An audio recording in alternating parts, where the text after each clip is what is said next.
Hey, what's up guys? This is Tariq here from smartbiketrainer.com. Sprinting with erg mode on can be a little bit tricky. Usually apps set your sprint intervals around 200% and can range in duration between 10 to 30 seconds. Generally for sprints type workout, you're asked to do all-out efforts for that amount of time. So depending on the type of cyclist you are, you might find sprint intervals to be too difficult to do in erg mode, too easy, or just right for you. Some apps can identify your anaerobic or neuromuscular power and set your short intervals based on that, like the Sufferfest or Exert, for example. I personally think sprints should always be done with erg mode turned off, even via 2 max type intervals, but it's totally okay to keep erg mode on if you want to. I'm not trying to advocate one over the other here. Some might argue, what's the point of getting a smart trainer if you turn erg mode off? That is a valid point. But your smart trainer can also do a lot more than just erg mode. Slope, level, and resistance mode are all features of a smart trainer.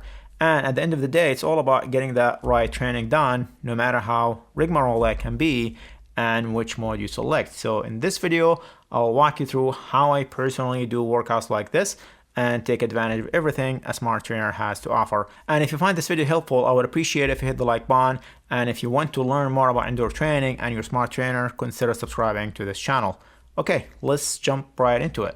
I want to share with you a workout that I did the other day. It consists of 8 by 20 seconds intervals, 1 minute to recover after each sprint, and then 4 minutes at endurance pace. Take a look at the workout, and you probably can spot which interval was done in erg mode.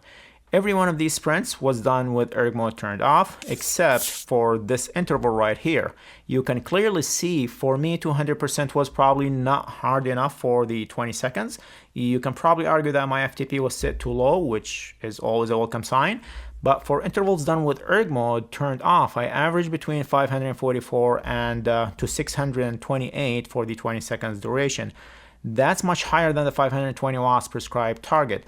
And for the 1 intervals that I did with erg mode turned on, I averaged only 484 watts, which isn't far off from the 520 target, but way off from all other intervals that I did with erg mode turned off.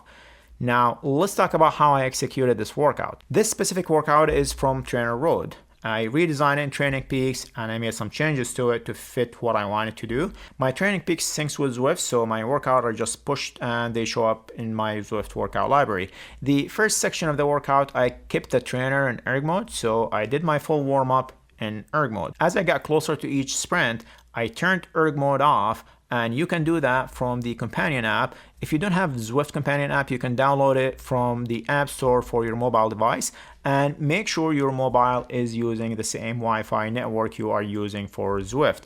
And when you open the companion app, you should see this workout player appear, which you can use to control your workout. You have to have a workout selected for this workout player to appear, by the way. When you turn erg mode off, it will switch to incline mode. Bring down the incline a little bit. Don't bring it down way too much. You might not have enough resistance to perform the sprint if you do that. You can also switch to an easier gear to help bring down your watts and stay at your recovery zone. You might cross chain for a little bit, but don't freak out. The idea here is to keep your cadence high and stay at your recovery watts before getting into your sprint. As you get closer to the sprint, increase your cadence, and just like sprinting in real life, switch to harder gear and just go all out and try to hold it for the duration of the sprint.